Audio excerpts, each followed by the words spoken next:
Assalamualaikum warahmatullahi wabarakatuh. Salam sejahtera bagi kita semua. Salam Om Swastiastu, Namo Buddhaya, Salam Kebajikan, Rahayu. Pada kesempatan kali ini saya akan mempresentasikan makalah saya yang berjudul Pertanian Organik. Sebelumnya perkenalkan, saya Abdul Ghafur, NIM 180311110093. Apa itu pertanian organik? Sistem pertanian organik merupakan sistem manajemen produksi yang holistik untuk meningkatkan dan mengembangkan kesehatan agroekosistem, termasuk keragaman hayati, siklus biologi, dan aktivitas biologi tanah. Sesuai dengan pengertian ini, maka pertanian organik ini memanfaatkan bahan-bahan organik tanpa menggunakan bahan sintetis. Kemudian selanjutnya ada prinsip pertanian organik. Prinsip pertanian organik ini ada 4. Yang pertama ini prinsip kesehatan, yaitu prinsip pertanian organik harus melestarikan dan meningkatkan kesehatan tanah, tanaman, hewan, manusia, dan bumi sebagai satu kesatuan yang tak terpisahkan. Kemudian selanjutnya ada prinsip ekologi. Pertanian organik harus didasarkan pada sistem dan siklus ekologi kehidupan, bekerja, meniru, dan berusaha memelihara sistem dan siklus ekologi kehidupan. Prinsip ekologi meletakkan pertanian organik dalam sistem ekologi kehidupan yang bahwa produksi didasarkan pada proses dan daur ulang ekologis. Siklus-siklus ini bersifat universal, tetapi pengoperasiannya bersifat spesifik lokal. Kemudian yang ketiga ada prinsip keadilan. Pertanian organik harus membangun hubungan yang mampu menjamin keadilan terkait dengan lingkungan dan kesempatan hidup bersama.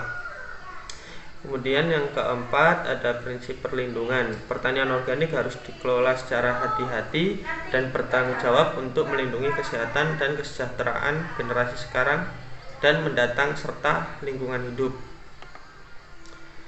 Setelah prinsip pertanian organik, selanjutnya ada hal-hal yang perlu diperhatikan dalam pertanian organik.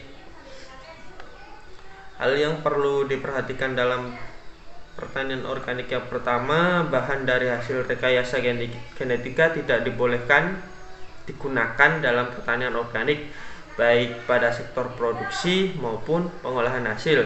Yang kedua, bila dari lahan konvensional non-organik, artinya lahan-lahan biasa yang masih digunakan produksi dengan menggunakan bahan-bahan kimia, akan beralih menjadi bahan organik diperlukan waktu untuk memperbaiki kesuburan tanah, keseimbangan ekosistem. Perubahan dari non organik beralih ke organik ini dinamakan dengan konversi.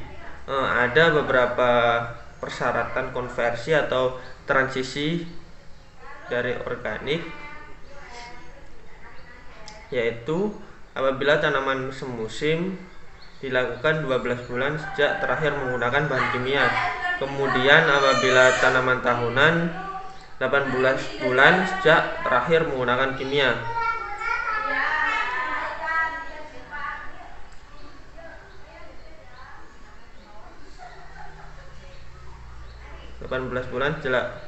Terakhir menggunakan bahan kimia. Kemudian berapapun lamanya masa konversi, produksi pangan organik hanya diakui saat sistem pengawasan dan tata cara produksi pangan organik telah diterapkan oleh pelaku usaha. Kemudian pada saat masa konversi ini, produknya ditulisi konversi menuju organik, bukan langsung organik. Kebanyakan kan kita ganti langsung, kemudian langsung kita labeli organik, itu salah. Setelah 12-18 bulan sejak terakhir tidak memasukkan asupan kimia, jika dapat dilakukan sekaligus harus dilakukan jika tidak dapat dilakukan secara sekaligus, maka dapat dilakukan secara bertahap. Kemudian selanjutnya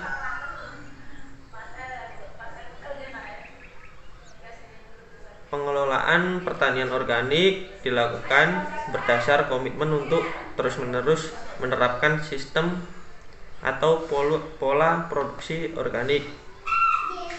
Kemudian pertanian organik memberikan keuntungan bagi lingkungan, oleh karenanya bahan organik perlu dikelola dengan baik serta mampu menjamin kelestarian keragaman hayati. Produk organik bukan ditentukan pada hasil akhir saja, tapi produk organik ditentukan berdasar pada proses produksi dan pengolahannya. Kemudian lebih diutamakan menggunakan teknologi yang sesuai dengan kondisi lokal, jadi tidak perlu memaksakan teknologi yang lebih teknis yang memperhatikan keseimbangan lingkungan. Selanjutnya mempertimbangkan kesuburan tanah, lingkungan dengan penggiliran tanaman, daur ulang bahan organik, pengendalian hama penyakit berbasis keseimbangan ekosistem, penggunaan pestisida alami pilihan terakhir, dan hindari penggunaan pupuk, pestisida, dan herbisida sintetik. Kemudian selanjutnya ada pemilihan varietas. Pemilihan varietas yang pertama, benih yang digunakan adalah benih yang berasal dari pertanian organik atau berasal dari benih yang bersertifikat atau berlabel organik atau dihasilkan dari lahan organik. Kemudian jika tidak ada benih sertifikat tersebut, tidak ada ya, boleh menggunakan benih hasil pertanian konvensional yang tidak menggunakan pupuk dan pestisida kimia.